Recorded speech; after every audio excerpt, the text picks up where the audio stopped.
kita mali dong usia ini benama dong dongkat dan rusari mana na kisian suai mo kisian suai na beket pam de ako tema dong to pa kom tungen kom kinong kita mali tidak jadi na azito ya di play to lumin lu na tumatong be paulay apa ko maua kung sebat sila ini na dan lo naplo ako minta mali tu na bang di nga kila min baklo di na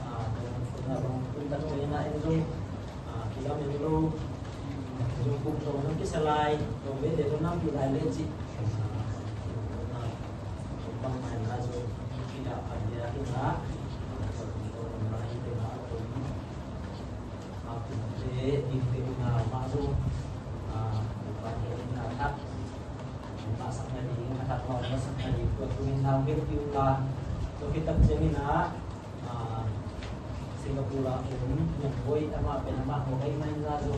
ay en so no kalau main di mo arong nem boy yung tuna bangan na ho isip telo kamay di hay man awa di ma yung ngay na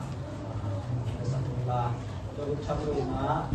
anu ma mo kaya dun kanimo kaniden so pa dia Kisahnya ini, mungkin jumlah dengan boleh ada yang penting baik.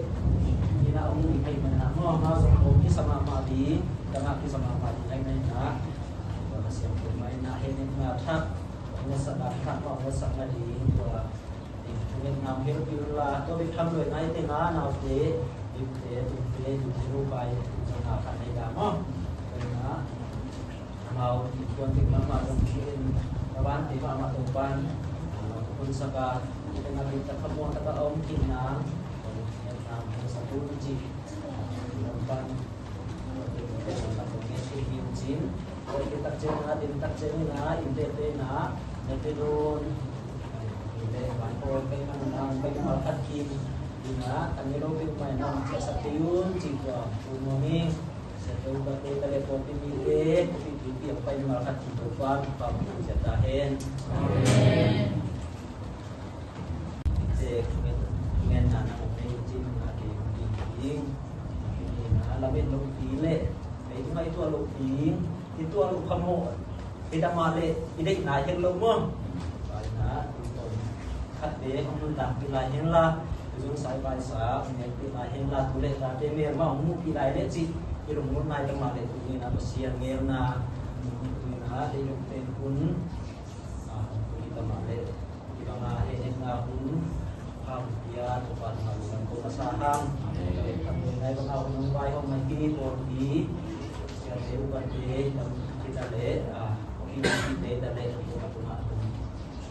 dia sarung ini na usia ibu ingin mo kaya ada ingin na kang ngam sido ingin mo kemudian yang antisipasi kan dia ingin na ngam sido ingin na kang ngam ingin mo kang pen mau pen abe naw lak ina naw lak sumpan sum timpong mo sum timpong ina to sumpan mau unaw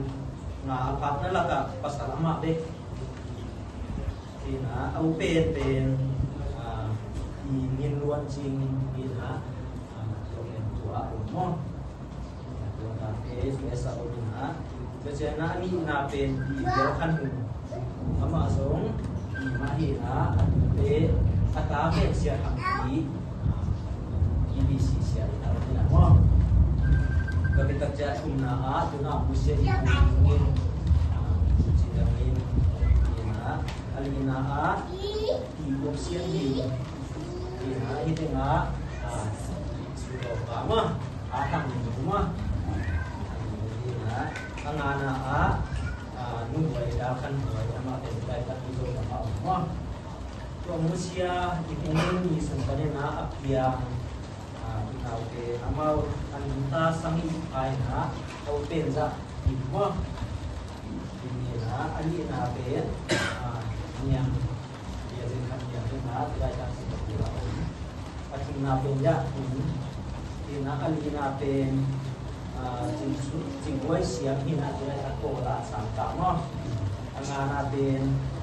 tang ausir su ang na lesang ina pin apen hina tang pau lian inle dia hom jing ane apen ni la pen mo ina tulai ta pen ina amo ane uting to om lai ta ina pau dam lu pen lima kali lai ini na di alai dia jingwai siang ora sangka pen dam luina sa berbatu ini zona na pasien pa to tidak tahu tuak ke ai siang to dampung kon le tidak ma dan boleh siang na ji to tunget lai na kon na ni to ni ma zo inte tungen ma au ing lai kita ma le ji siang na ina to pan tak tui kisun sa saja te ma lu ki hai to ma le đặt mua thì cái nòng bông tôi là tất nhiên có cái dòng hero